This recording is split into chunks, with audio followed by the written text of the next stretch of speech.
My name is Grace Thompson, and I am a stranger to my own family. To them, I am a collection of missed holidays, vague postcards from dusty, unpronounceable locations, and a career path so alien it might as well be on another planet. Today, I was playing the part of the dutiful daughter, sitting on a folding chair on the sun-drenched main quad of a prestigious university, trying to ignore the suffocating weight of their disappointment. The occasion was my younger brother Mark's graduation. He was the golden child, the one who had followed the approved path, a business degree from a top-tier school, a six-figure job offer already secured, a future as bright and predictable as the crisp diploma he was about to receive. The air was buzzing with the triumphant energy of thousands of graduates and their proud families. It was a sea of black gowns, beaming smiles, and the palpable scent of ambition and relief. I, in my simple, unadorned civilian dress, felt like an island of gray in a vibrant ocean of color. My parents, Robert and Karen Thompson, sat beside me, though a vast emotional chasm separated us. They were in their element, holding court with a rotating cast of family, friends, and relatives, accepting congratulations for the son who was a perfect reflection of their own values. They spoke of Mark's GPA, his internship at a top investment firm, his limitless potential. When their guests' eyes inevitably fell on me, a flicker of awkwardness would pass through the conversation. My mother would offer a tight-lipped smile and a breezy, dismissive introduction. "And this is our daughter, Grace." The sentence would hang there, unfinished, an invitation for them to draw their own conclusions. And they always did. I was the odd one, the outlier, the one who didn't fit. As the endless procession of speeches droned on, I braced myself for the private ceremony of humiliation that I knew would follow the public one. It was a family tradition. They saw my life not as a choice, but as a failure to meet their expectations. They had no idea that my world, the one they so casually dismissed, was about to interrupt theirs in the most dramatic way imaginable. They thought they knew my story. They were about to learn they hadn't even read the first chapter. The rift had started years ago, with a letter. Not a letter of acceptance to the Ivy League law school my father had chosen for me, but an appointment to the United States Air Force Academy. I remember the silence in our pristine suburban home when I announced my decision. It was not the proud, celebratory silence I had seen in the homes of my friends who were heading to Harvard or Yale. It was a cold, heavy silence, thick with confusion and a sense of profound betrayal. My father, a man who saw the world as a series of balance sheets, had been the first to speak. "The military," he'd asked, his voice flat, as if I'd just confessed to joining a circus. "What's the salary, the career path, what's the return on investment, Grace?" He couldn't comprehend a choice motivated by service rather than profit. My mother's reaction had been worse. It had been visceral, emotional, and deeply personal. "A pilot," she had cried, her voice trembling. "That's not a job for a woman. You'll be surrounded by rough men. You'll never have a normal life, never find a husband, never give me grandchildren." Her grief was not for any danger I might face, but for the death of the life she had planned for me, a life of suburban comfort, country club memberships, and a respectable, non-threatening husband. Mark, ever the opportunist, had used my rebellion to further solidify his own status as the perfect son. While I was enduring the brutal rigors of basic training, he was joining the right fraternities. While I was learning to fly multi-million-dollar aircraft in high-stress simulations, he was learning to navigate the politics of a corporate internship. His path was one of addition, adding degrees, titles, and wealth to the family name. Mine was one of subtraction, stripping away my individuality to become part of a larger whole, a servant to a cause they would never understand. My life became a series of acronyms and locations they couldn't place on a map. Afghanistan, Qatar, the Pentagon. To them, it was all a meaningless jumble, a deliberate choice to absent myself from the things that truly mattered: birthdays, Thanksgiving dinners, the annual family vacation. They saw my absence as a rejection. They never saw it as a sacrifice. And so, over the years, I became a ghost, a story they told with a sigh and a shake of the head. The daughter who had wasted her potential. The daughter who had thrown her life away. After the caps were thrown and the last notes of the alma mater faded, the crowd dispersed across the vast green lawn, forming small clusters of celebration. We found our designated spot under a large oak tree, where a small, catered reception had been arranged for Mark's closest friends and our extended family, Mark, beaming in his gown, was the undisputed center of the universe. My parents flanked him like proud sentinels, accepting hugs and handshakes. I stood slightly apart, a satellite in a distant orbit, offering polite smiles to people whose names I couldn't remember. My uncle, my father's brother, clapped me on the shoulder. "Grace, long time no see, still flying those planes around." He asked with a chuckle, as if my career were a quaint hobby like building model railroads. "Something like that, Uncle Jim," I replied, my voice neutral. Before he could ask another well-meaning but ignorant question, my mother intervened. Her smile was a brittle, painted-on thing. "Jim, have you tried the champagne? It's excellent. Robert picked it out." She was an expert at redirecting conversations away from the uncomfortable topic of my life. A family friend, a woman named Carol, who was one of my mother's closest confidants, approached me, her face a mask of condescending sympathy. "Grace, dear," she said, her voice a conspiratorial whisper. "Your mother worries so much, all that moving around, all that danger. Don't you think it's time you came home and put that bright mind of yours to better use? A woman needs roots, you know." "I have roots," I said calmly. "They're just not here." Carol's eyes widened slightly at my firm tone, but my mother, who had overheard, stepped in immediately.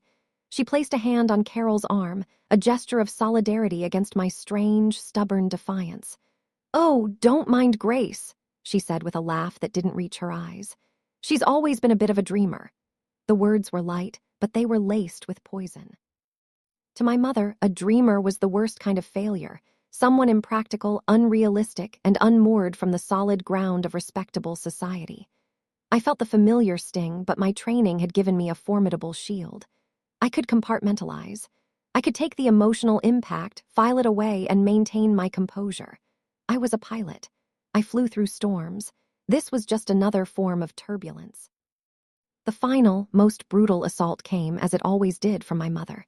She had gathered a small circle of her friends, a tribunal of suburban matriarchs, and was holding court. The topic, inevitably, was her children. She gushed about Mark, his new job, the incredible signing bonus he had received. Her friends listened, nodding and smiling, their own sons' and daughters' achievements ready to be deployed in the never-ending social arms race. Then, Carol, the earlier interrogator, made her move. "And what about dear Grace?" she asked, her gaze flicking over to me with theatrical pity. "What's next for her? Is she planning to settle down soon?" My mother let out a short, sharp sigh, a sound of pure, unadulterated frustration. She looked at me, standing a few feet away, and for a moment her mask of social grace slipped entirely. Her face, in that instant, was a raw canvas of disappointment and anger. She turned back to her friends, lowering her voice but ensuring it was loud enough for me to hear clearly. "Settle down, Carol, please," she began, her voice dripping with scorn. "She has no prospects. She has no home. She has nothing to show for a decade of her life but a closet full of uniforms." She shook her head as if the very thought of me was a physical burden. And then came the line, the two words that summarized her entire view of my existence. "SHES useless," Mom snapped. Completely useless to this family and to herself. The words struck me with the force of a physical blow. Useless. After all the sacrifices, the sleepless nights, the years spent serving a cause greater than myself, that was the final verdict from my own mother. The small crowd of women around her, my mother's loyal court, snickered. It was a quiet, cruel sound, the sound of women who had built their lives on conformity, mocking the one who had dared to be different. Mark, standing nearby, overheard. He looked down at his shoes, a faint blush of embarrassment on his cheeks, but he said nothing. His silence was his consent. In that moment, surrounded by the triumphant celebration of my brother's conventional success, I had never felt more alone.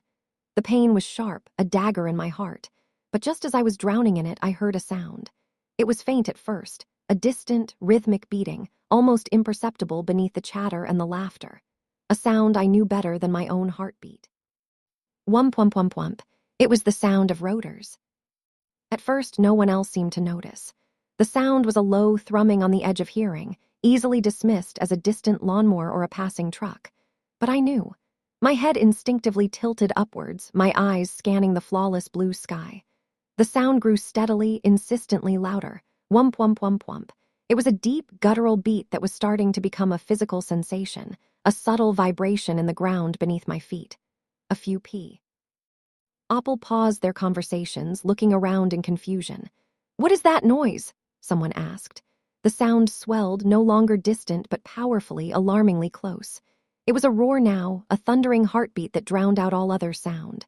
The laughter and chatter died, replaced by a collective, anxious murmur. Heads turned, eyes searching the sky. And then they saw it, a dark, menacing shape descending from the heavens. It was a US-60 Black Hawk helicopter, its olive drab paint stark against the brilliant blue. It was not passing by.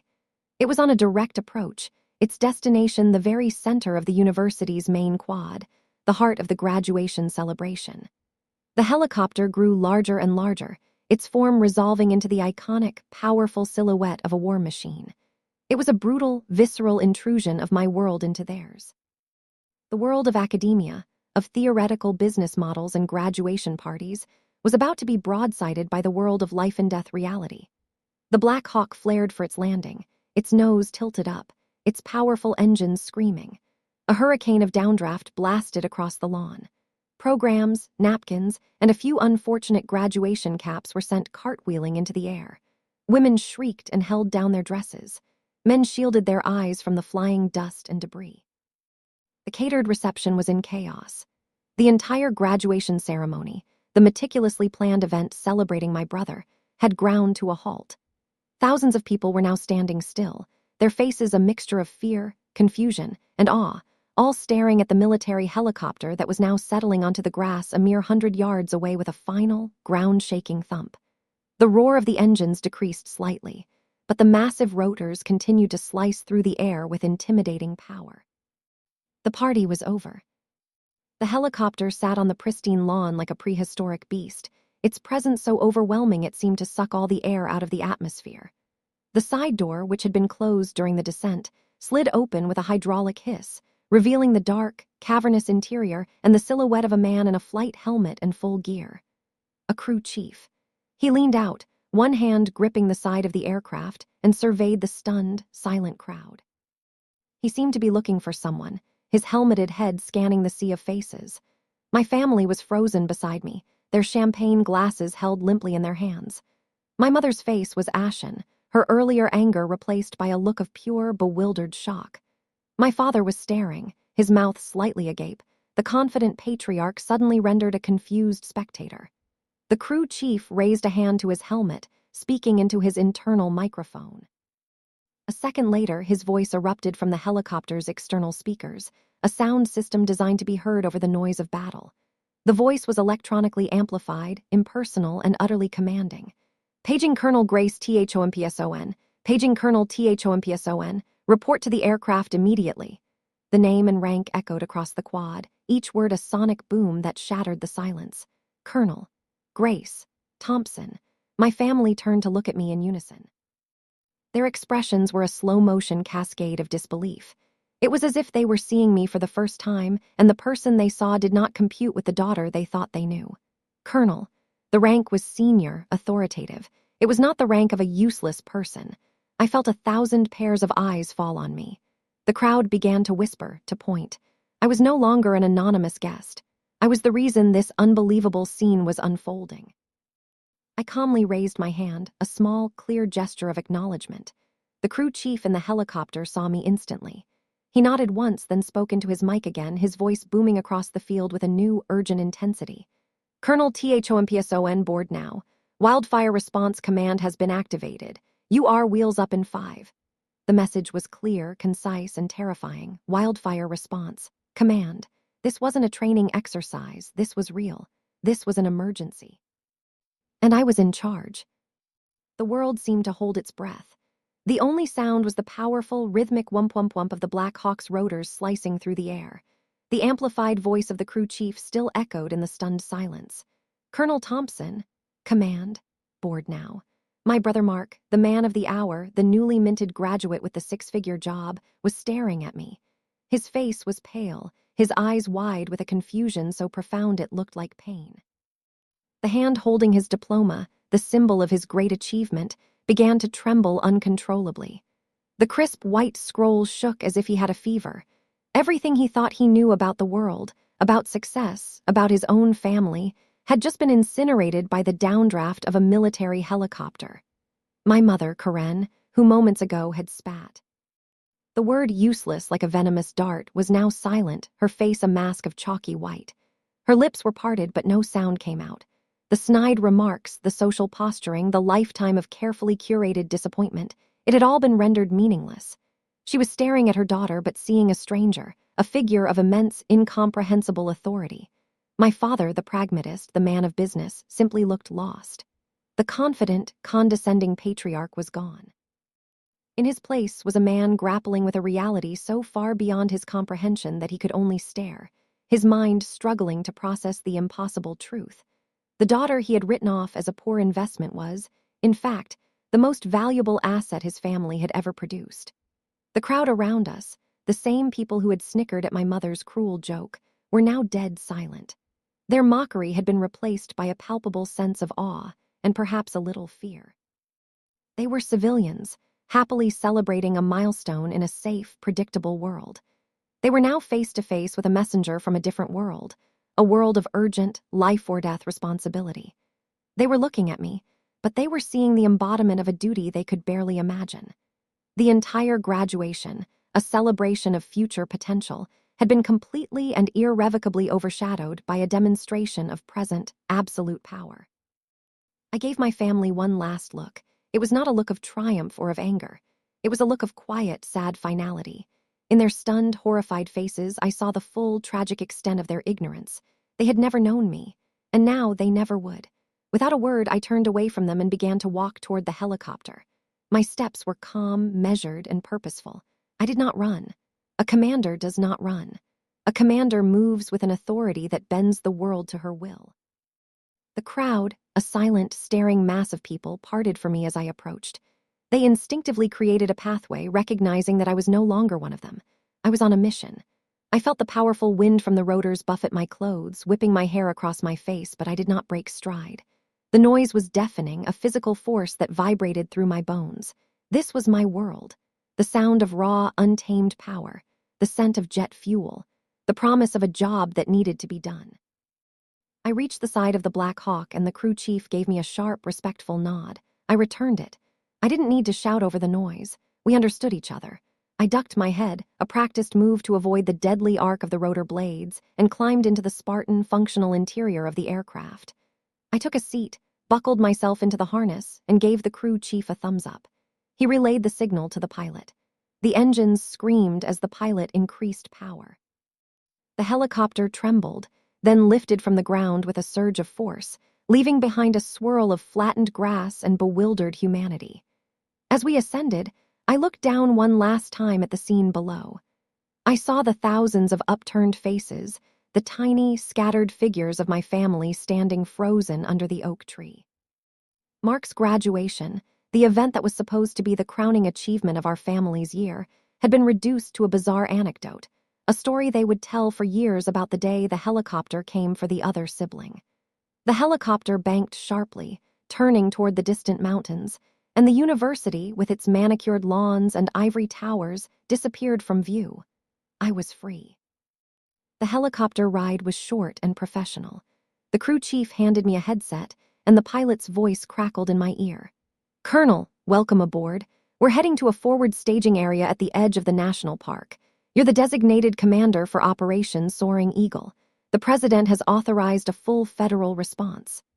I listened, my mind already shifting gears, leaving the petty drama of the graduation behind as if it were a distant dream. I pulled a ruggedized tablet from my go bag and began reviewing the preliminary satellite imagery and situational reports. The fire was massive, a raging inferno consuming thousands of acres of pristine forest, threatening homes and lives. It was a monster, and I had been sent to slay it. The full story hit the news networks within hours. The graduation ceremony was now a bizarre footnote in a much larger, more urgent story. News channels broke into their regular programming with dramatic headlines. "Catastrophic wildfire RAGES out of control." They showed terrifying aerial footage of the firestorm, a wall of flame devouring everything in its path. And then, my face was on the screen.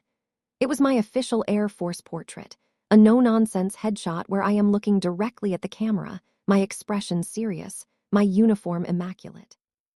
A news anchor with a grave voice announced, "Leading the massive, Multi-Agency Task Force. E is Colonel Grace Thompson, a highly decorated officer and a renowned expert in disaster response logistics. Colonel Thompson, who was dramatically airlifted from a family event earlier today, is now on the ground, commanding over 2,000 personnel from the Air Force, National Guard, and civilian firefighting agencies. Back at my parents' home, the post-graduation celebration had been canceled. The house was silent, the leftover food untouched. My family, Robert, Karen, and Mark, were sitting in the living room, staring at the television screen. They saw my face, the same face they had dismissed and belittled for years, now being presented to the nation as a symbol of hope and command. They listened as experts detailed the complexity of the operation I was leading, the immense responsibility that rested on my shoulders.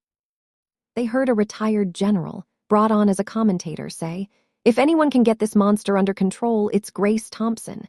She is, without a doubt, one of the finest command officers of her generation." My mother let out a small, strangled sob. My father just sat there, his face gray, looking a decade older. But the most profound reaction came from my brother. Mark was sitting on the floor, his expensive suit now rumpled, his perfect diploma lying on the coffee table like a forgotten relic. He was watching the screen, watching the footage of me in a dusty flight suit, confidently directing operations from a chaotic command post, my face smudged with soot but my eyes clear and focused. He looked from the television screen to his diploma, a piece of paper that represented 4 years of studying business theory. Then he looked back at the screen, at his sister, who was in the middle of a real-world, life-and-death battle. The arrogance, the smug certainty that had defined him his entire life, crumbled. In its place was a new, humbling, and deeply painful understanding of the vast difference between achievement and service, between success and significance. Weeks later, the fire, which was being called the Great Basin Inferno, was finally contained. It had been a long, brutal fight, a relentless battle against a force of nature. My team and I had worked around the clock, coordinating airdrops, managing evacuations, and directing ground crews. We had saved lives. We had saved thousands of homes. We had saved a national treasure. I was exhausted, bone-deep weary, but filled with the profound satisfaction that comes from a job well done. I became, for a brief time, a minor national celebrity. My face was on the cover of magazines. Newspapers wrote editorials praising my leadership. I was a hero. The label felt strange, ill-fitting. I was just a soldier doing her job. The contrast with my family's reaction was stark. They remained silent. There were no calls of congratulations, no texts, no emails. The chasm that had opened up on that graduation day was too wide, too deep to be crossed with a simple, well done. One evening, back in my temporary quarters, I received a forwarded email from a cousin. It was a link to a local news article about my brother, Mark. The headline read, "Local business graduate forgoes corporate job to volunteer for wildfire recovery efforts." The article described how Mark, inspired by the heroic efforts of the firefighters, had deferred his lucrative job offer and was now leading a volunteer team helping to rebuild communities devastated by the fire. It quoted him as saying, "I realized there's more to life than a balance sheet. Some things are more important." I read the article and felt a flicker of something I hadn't expected, a quiet, distant sense of pride. He was, in his own way, finally starting to understand. Later that night, my phone rang. It was my mother. I stared at the screen for a long moment, then let it go to voicemail. A few minutes later, a message appeared. I listened to it. It was just her voice, small and hesitant. "Grace," she said, "it's your mother. I saw you on the news. You were very brave." There was a long pause filled with unspoken words with years of regret. "We're proud of you," she whispered, and then she hung up. The words I had longed to hear for my entire life had finally come, but they felt like an echo, a message from a distant shore I had long since departed. I had already found my validation, not in their approval, but in the smoke-filled skies over a burning forest, in the grateful eyes of a family whose home I had helped save, in the quiet, profound satisfaction of a duty honorably discharged. I deleted the message. I did not call back. I was Colonel Grace Thompson, and I was already on my next mission.